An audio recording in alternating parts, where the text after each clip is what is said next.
Hey guys, how you doing? Steve Lav here.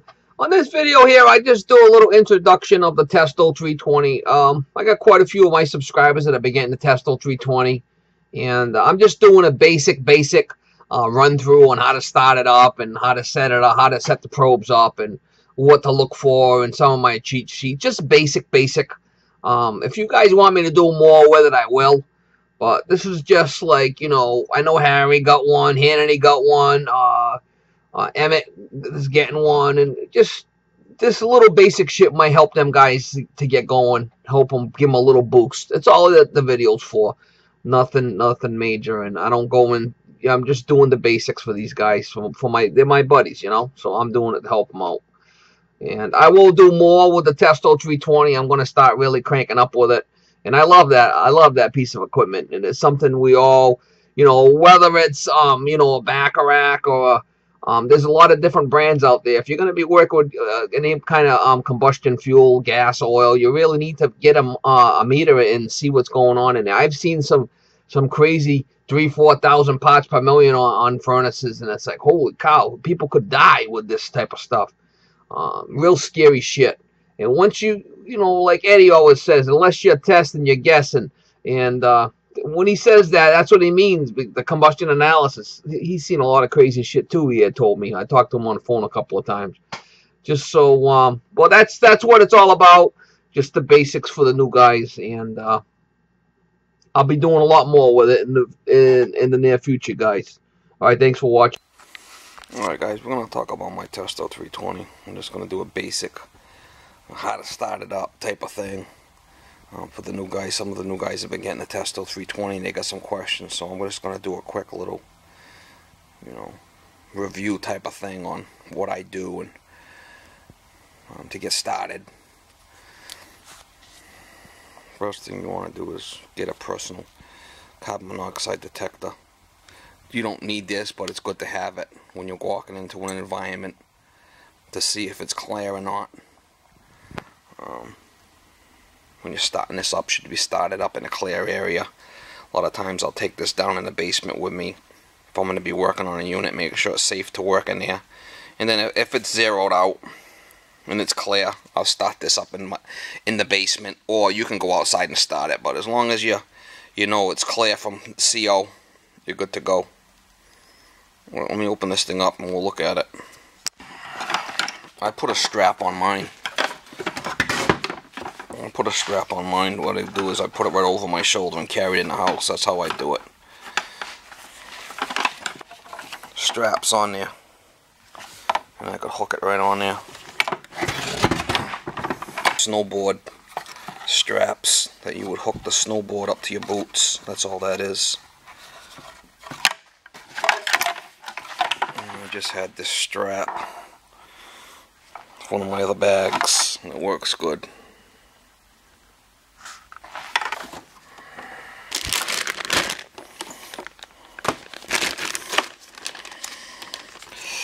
Alright, what I have in here is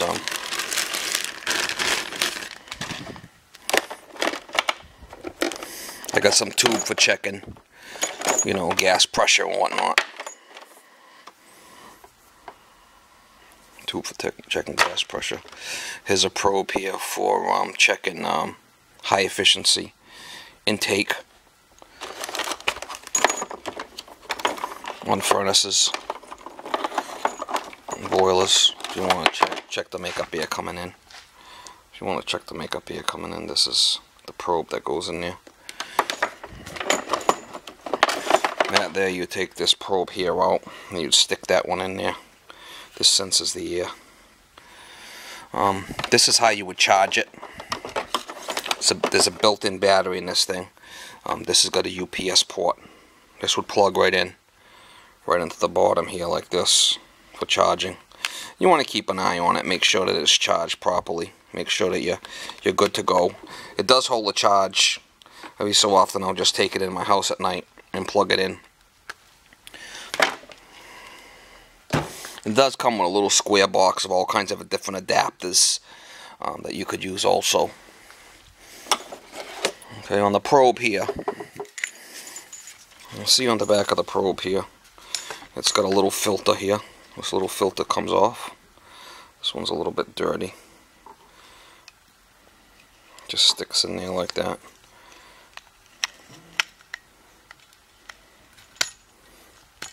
It comes with a whole bunch of filters. And on this here, it's got an arrow. You can see the arrow right there. See this little twisty thing? So I usually keep this black plug on there. I'll pull this black plug off. Then right on the kit, there's a little tit. I'll just put it right there. Now on this here, what you want to do is you want to line the arrow up. If I can see the arrow. See the arrow right there? I just want to push the arrow in and then just twist this. Locks in place. Okay. Now what you want to do on the probe is go inside. If you gotta go inside the smoke pipe, you drill a hole, and this will screw in to the smoke pipe. Now what you want to do is you want to take your readings before the point of air dilution. So if it's an 80 plus furnace, you want to get up inside the up inside the ports before it mixes with the air. If it's a 90 plus furnace or whatnot, you drill this into the PVC pipe. You know, if it's an oil burner, you want to drill into the pipe before the damper. Also, what I carry is I carry a smoke tester also, a little pump smoke tester. But I can put filters in there and black silicone in case I gotta seal any B vent up.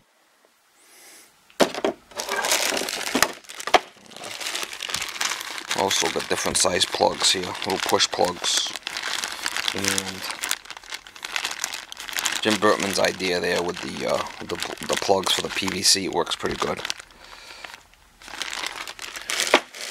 I got a step down bit for drilling for that.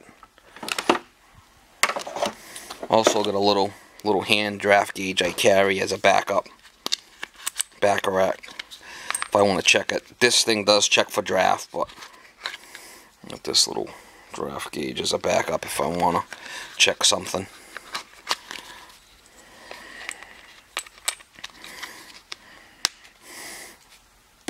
I also keep a little stapler. When I'm done and I print the receipt, I'll staple it to my service tag. That's how I do it. I got an extra CO. I got an extra CO cartridge for this in case this one dies on me. Just out in the field, I could switch it out. I got a little pencil bag here. I keep a bunch of stuff in. I keep extra filters that go in the head. Smoke papers for doing a smoke test. Oh, just little shit, you know. Different stuff.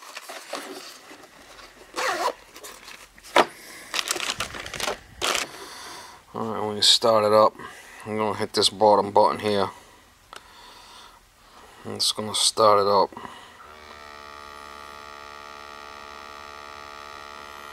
And let it go through its cycle.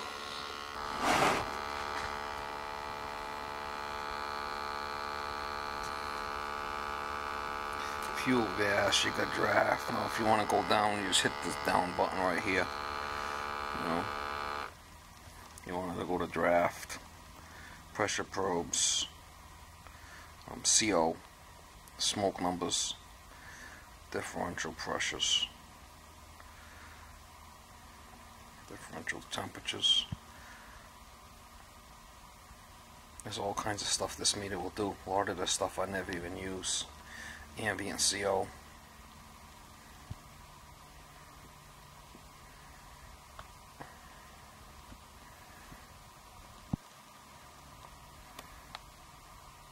The gas pressure stuff is, you know, ports down the bottom down here.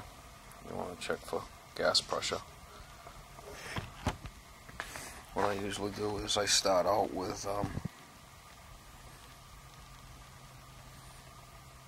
fuel analysis.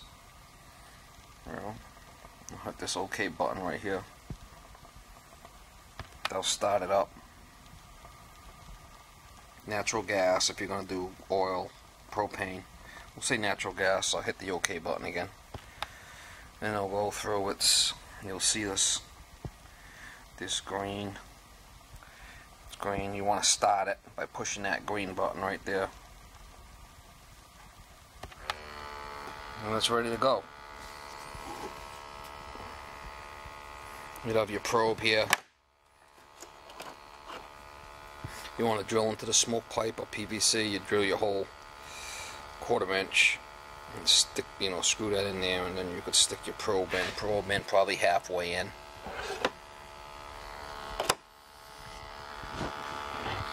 Now on this here, there's different things I look for. For the most part, I'm looking for the carbon monoxide parts per million. Incomplete combustion will give you a really high carbon monoxide. Smoke will give you high carbon monoxide. You want to try to get this number as low as possible. You want to probably be below 10 most of the time. Anything above 35, you really need to do something about it. Anything in the 400 parts per million range, you can't keep the unit running. You have to shut it off. It's dangerous. I've seen 2,000-3,000 on units.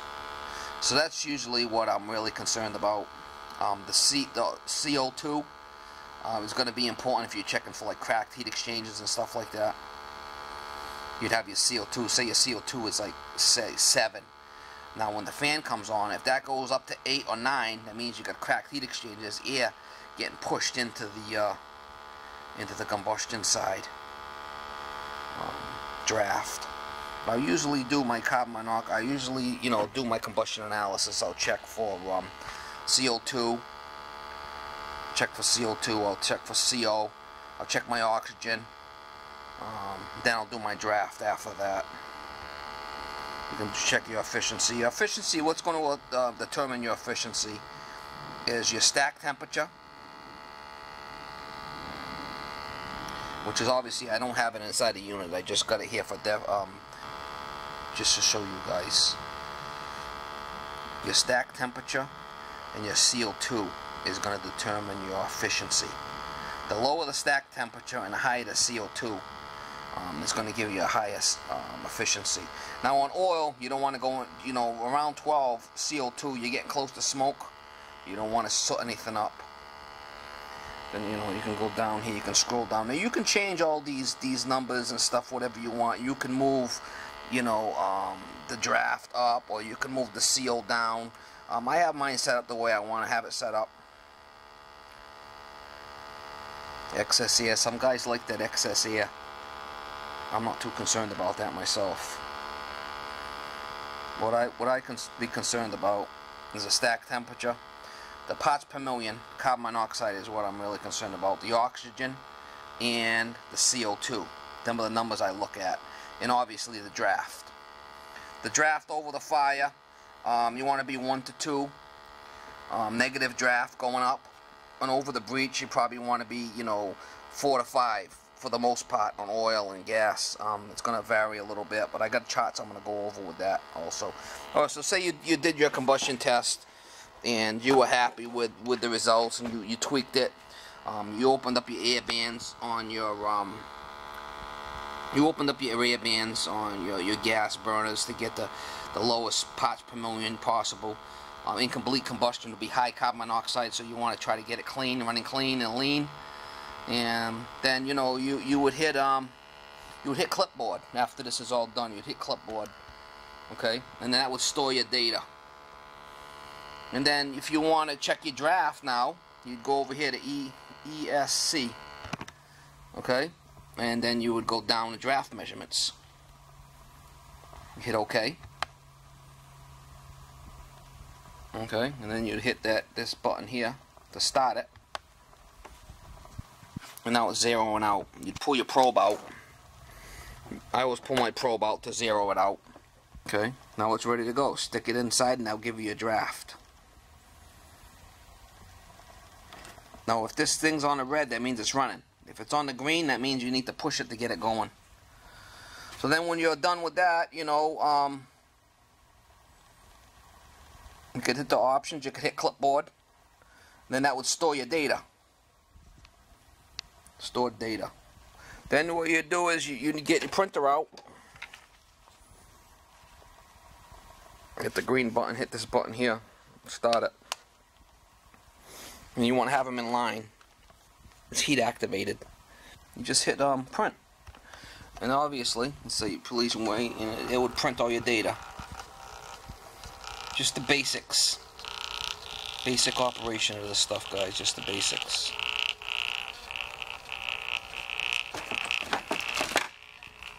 And I got a little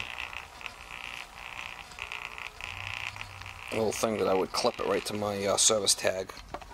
Now you can go in there and you could options, address, locations, go down, address and locations, hit OK. You could put your customers in there. You know, I got my address, but you could put all your customers in. I usually don't do that, but some guys like to put all the customers in there. Options.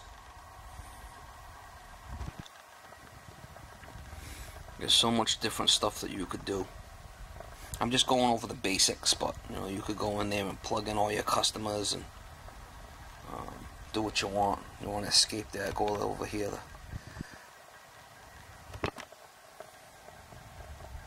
You want to check your drive. You want to check your gas pressure, differential pressures on the gas valve. You hit that green button right there. Remove your pressure port, get it ready. Hit OK. There's zeroing out right there.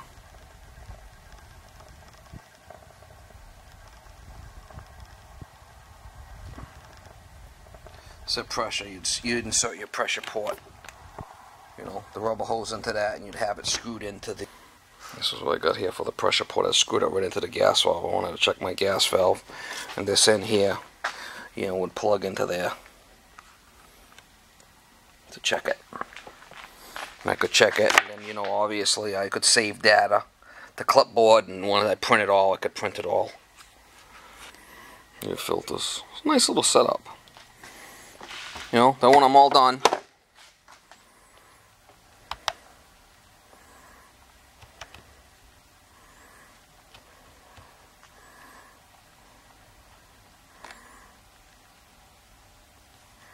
this is how you shut it off right here. Just push that button.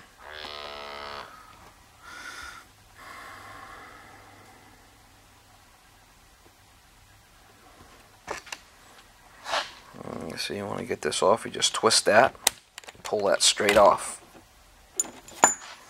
And that's where I put my little plug right there. There's a little dog right there. I'll put my plug right there. It's a little black cover. I'll just stick it right on there. And on the top of this thing, there's a little port here to drain the water out. And I'll tip it, you know, right on the side. And you'll hold moisture in there.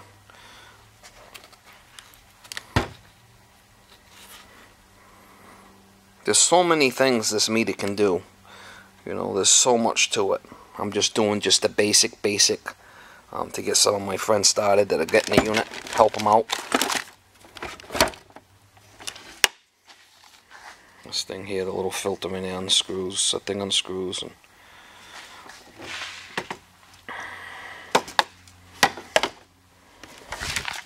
I'm going to make sure that's off.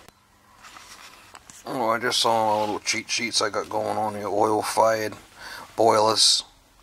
Like I said, carbon monoxide detector is what I'm always looking for. I usually get that way down low. You know, below 10, not a problem. Another thing with the oil you want to look at is the CO2. The CO2. Anything around 12, you're getting close to smoke. Now, what gives you the high efficiency is high CO and stack temperature. The lower the stack temperature and the higher the CO will give you a higher efficiency. But I like to run mine below 12 because I don't want my boiler sooting up. You know, so when I'm doing an oil burner, what I'm looking for Draft over the fire. I'm looking for 1 to 2. Draft over the fire. Draft over the breech. 3 to 4 or 4 to 5 over the breech. Carbon monoxide, I want to get it as low as possible. And I want my CO, my CO2, I'm sorry, my CO2, you know, below 12. But these are the basically what they recommend.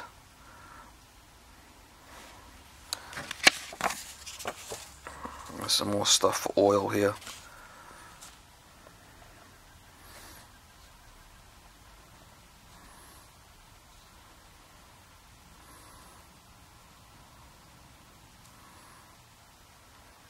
Usually I can get the parts per million low. You know, not an issue with that. Some of my cheat sheets here.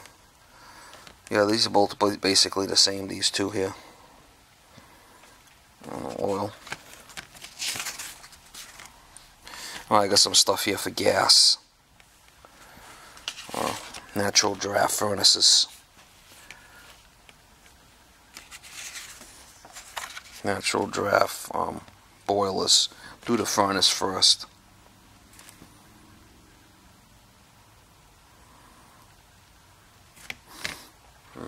You're looking at the draft there.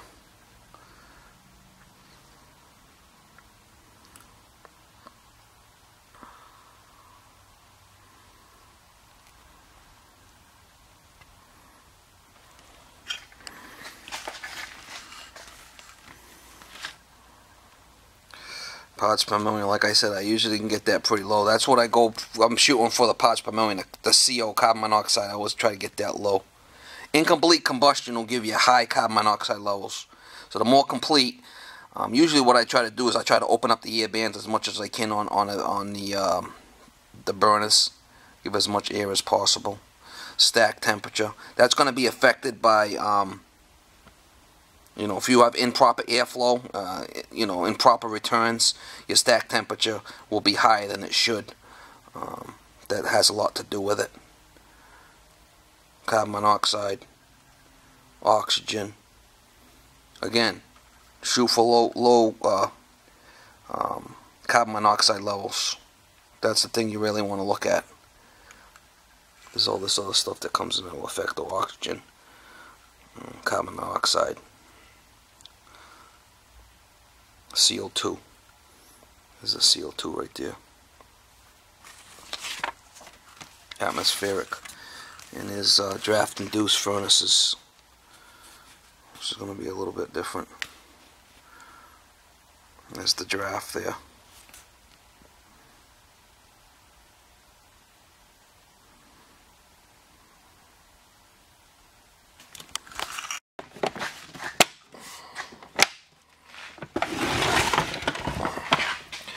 I'm going to do a lot more with the testo in the future. This is just a basic beginner level to help out my friends. Some of my buddies that are getting testo. Maybe help them out a little bit.